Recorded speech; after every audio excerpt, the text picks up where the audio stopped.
So hello everyone, welcome back to our channel Tech Talks, and if you are new to our channel, please subscribe our channel for more updates. Okay, so cloud computing की series में आज हम बात करेंगे week 12 जो कि last week की contents है, तो उसकी हम बात करेंगे। ठीक है, तो क्विकली डिस्कस कर लेते हैं उसमें क्या है। सो वीक 12 में है 5G नेटवर्क। तो 5G नेटवर्क है fifth generation of mobile network, of course one one G, 2G, 3G, 4G and अभी हम यूज़ कर रहे हैं 5G। ठीक है ना, connecting devices, machine and people. ठीक है ना, ये सारी की फीचर्स क्या है? ऑफ कोर्स हाई स्पीड है, डेटा ट्रांसफ़र है, ठीक है ना, लो लेटेंसी है, ठीक है ना, हमें रिस्पॉन्स टाइम कम लगता है, ठीक है ना, रिक्वेस्ट टाइम कम लगता है, ठीक है ना, मासिव नेटवर्क कैपेसिटी है, बहुत सारे यूजर इस पे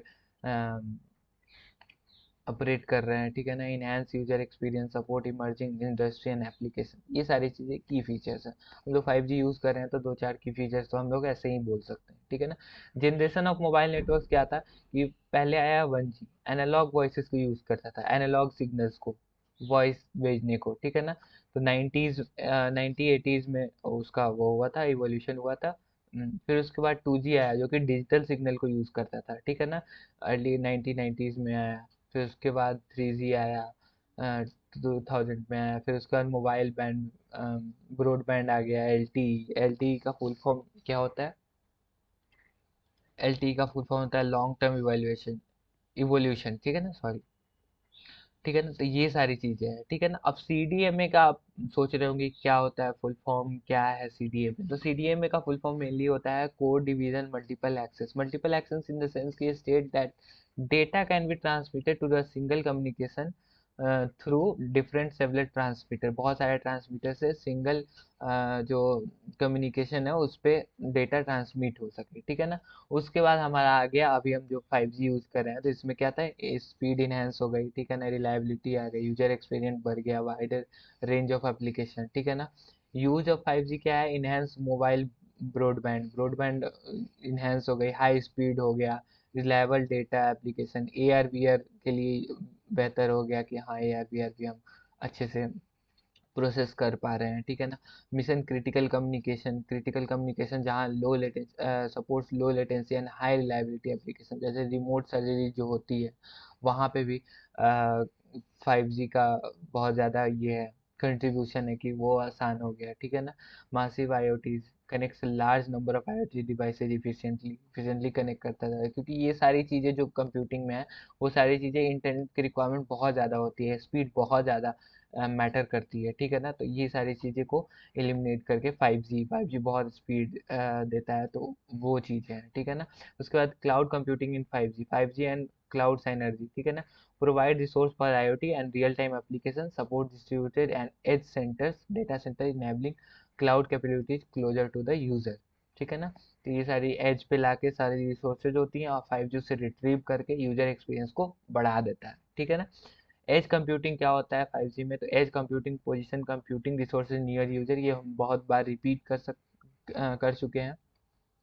फॉर फास्ट प्रोसेसिंग, ठीक है ना, ideal interactive application AR VR के लिए। ठीक है ना, बहुत सारे जो गेमिंग होते हैं, जो हाई कंप्यूटेशनल रिक्वायरमेंट्स होते हैं जिनके, वो सारी चीज़ें हम 5G में बहुत आसानी से कर पा रहे हैं। ठीक है ना, meet high data requirement by reducing the latency and increasing efficiency. Latency reduce हो रही है, एफिशिएंसी इंक्रीज हो रही है। ठीक है ना, 6G आ जाएगा तो और ज़्यादा एफिशिएंट हो जाएगा। ठीक है ना, मोबाइल कंप्यूटिंग तो हमने पढ़ ही लिया है कि mobile devices utilise cloud resource to application run the application, enhances app reliability and frees up devices resources by offloading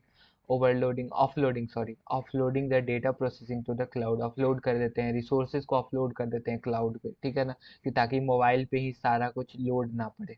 ठीक है ना, तो वो सारी चीज़ें। उसके बाद आता है CPS, साइबर फिजिकल सिस्टम। ठीक है ना, साइबर फिजिकल सिस्टम में आता है integrates computing with physical system to monitor and control the processes, like smart grids होते हैं, ऑटोनोमस व्हीकल्स होते हैं, उसको ना क्लाउड के साथ वो मर्ज कर देते हैं। ठीक है ना, integrates computing with physical system. ठीक है ना, ड्राइवरलेस कार इसका एग्जांपल हो सकता है।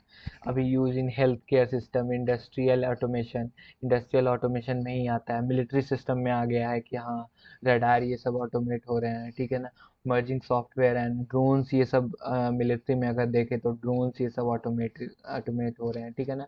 Merging software and real world element और सॉफ्टवेयर को, ठीक है ना, मर्ज कर रहे हैं हम, ठीक है। स्मार्ट लाइसेस, स्मार्ट डिवाइसेस, ये सारी चीज़ें कर रहे हैं, ठीक है ना। तो वो है cyber physical cloud computing, CPCC. CPCC framework क्या है? Combine cloud services with CPS for flexible data sensors and sensor and control management. Benefit क्या है इसके क्लब करने से क्या होगा? तो इफिशिएंट रिसोर्स यूजेज हो जाएगा, स्केल कर पाएंगे, एडाप्टिव सिस्टम हो जाएगा, रिलायबल हो जाएगा, रिजिलियंट इंफ्रास्ट्रक्चर बनेगा मेरा, ठीक है ना। अब स्पेटियल एंड क्लाउड कंप्यूटिंग, इन दोनों में डिफरेंस क्या है? Spatial data and spatial cloud, ठीक है ना। इसमें डिफरेंस क्या है ये हम देखते हैं। स्पेटियल डेटा जो होता है location based data link to a physical spaces on the earth, ठीक है ना। मेनली इसको मैप्स में, वेदर पैटर्न्स में, ये सब में यूज़ किया जाता है, ठीक है ना। स्पेशल क्लाउड क्या होता है? तो supports the shared data resources for geographical information system. GIS कहाँ यूज़ होता है? तो मैपिंग द डिजास्टर मैनेजमेंट, ये सब मैपिंग में, डिजास्टर मैनेजमेंट, ये सब में जीआईएस यूज़ होता है। जीआईएस उसमें भी यूज़ होता है, ड्राइवरलेस कार में भी यूज़ होता है कि हाँ जीआईएस का यूज़ किया जाता है जियोग्राफिकल जो अवेलेबिलिटी है और स्ट्रक्चर क्या है उस सारी चीज़ों को ऑब्जर्व करने में, ठीक है ना। Provide easy access to spatial services, decision support and scalable data storage, ठीक है ना। तो ये सारी चीज़ें होती हैं। मोबिलिटी एनालिटिक्स में urban dynamics analysis tracks the movement in the cities for transportation planning, ठीक है ना। किस रूट से ज़्यादा व्हीकल क्रॉस कर रही है, ये हम कैमरा के थ्रू, कैमरा क्या है? एक डिवाइस है, फिजिकल डिवाइस है, उसके हम क्या कर रहे हैं? मॉनिटर कर रहे हैं, एआई उसमें इन्हेंस कर रहे हैं, ठीक है ना। क्लाउड बेस उस पर ऑप्टिमाइज कर रहे हैं कि हाँ ये सारी चीज़ें। अब तो चालान भी ऑनलाइन कट जाता है, तो वो सारी चीज़ें हम ऑब्जर्व कर रहे हैं। डेटा डेटा फिजिकल हमारा क्या कर रहा है? फिजिकल डिवाइसेस डेटा उससे एक्सट्रैक्ट करता है, उसको क्लाउड पे भेजता है, वो एनालाइज करता है, ये सारी चीज़ें करता है, तो हाई कंप्यूटेशनल एनर्जी लगती है, तो वो सारी चीज़ें क्लाउड वो कर देता है। ट्रैच क्लाउड फ्रेमवर्क क्या है?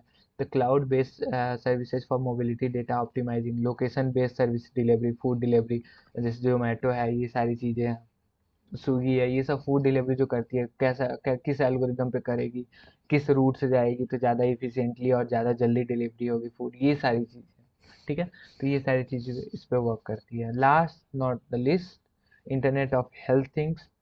इसमें क्या होता है कि cloud fog edge IoT framework, ये हमने देखा है पहले भी कि आईओटी का यूज़ करके किस तरह हेल्थ सेक्टर को इम्प्रूव किया जा रहा है, ठीक है ना। जैसे फॉग कंप्यूटिंग, इसमें हमने देखा था, ड्यू कंप्यूटिंग देखा था। फॉग कंप्यूटिंग क्या था? Closer to the IoT devices कर देते हैं, और ड्यू कंप्यूटिंग में हम लोकल चीज़ें बना देते हैं। इन दोनों को कंबाइन करके और क्लाउड को कंबाइन करके, आईओटी को कंबाइन करके, मल्टीपल लेयर्स होते हैं इनके, हायरार्किकल स्ट्रक्चर में हम कंबाइन करके हम क्या करते हैं? एफिशिएंट सॉल्यूशन निकालते हैं, ताकि हेल्थ केयर में हम ये कर सकें, ठीक है ना। अगर आपके पास डॉक्टर नहीं है तो आप अपने डिवाइस से ही वो आपको सेंस करके बता देगा कि हाँ आपकी कंडीशंस क्या है। डॉक्टर्स को डायग्नोसिस, रियल टाइम डायग्नोसिस भेज सकता है, ठीक है ना। तो वो सारी चीज़ें होती है। वर्क फ्लो क्या रहता है? तो IoT data process through fog with cloud access if needed, ठीक है ना। Enhancing efficiency and reliability for the health care centre, ठीक है ना। तो हेल्थ केयर में रियल टाइम मॉनिटरिंग होती है पेशेंट की, ठीक है ना। तो वो सारी चीज़ें हेल्प करता है क्लाउड कंप्यूटिंग। तो क्लाउड कंप्यूटिंग के उससे बहुत ज़्यादा हेल्प मिली है टेक्निकल एडवांसमेंट में, ठीक है ना। तो cloud computing is a very important things which has been discovered in the technology. So that's all about week 12, ठीक है ना। हमने सारी वीक्स कवर कर लिए। Again I am repeating, don't rely on these video are just for reference, just for your overall idea for the of the content, ठीक है ना। उसको ये नहीं करना है कि हाँ यही वीडियो पढ़ के जाऊंगा तो सारी 100% चीज़ें हो जाएंगी, नहीं, 100% चीज़ें नहीं होंगी, आपको पढ़नी पड़ेगी। ये लास्ट मिनट रिविजन्स है, ठीक है ना। लास्ट मिनट में आप कॉन्सेप्ट की क्लैरिटी ले लो, ताकि अगर एग्ज़ाम में अगर कोई क्वेश्चन नहीं भी आता है तो ऑप्शन कैंसिलेशन कर सको, ठीक है ना। बाकी जितनी भी रिसोर्सेज से क्वेश्चन मिल रहे हैं करते जाओ, और कहीं ना कहीं वो सारी चीज़ें हेल्प करेंगी। सो थैंक यू एवरीवन, मैंने अपना टाइम दिया, तो आप भी अपना टाइम थोड़ा दे के चैनल को सब्सक्राइब करें, इस वीडियो को लाइक करें और शेयर कर सके जिनकी नीड हो, क्योंकि कल ही एग्ज़ाम है तो उससे पहले सब देख लें इस चीज़ को, ठीक है। So thank you everyone for watching this video. Thank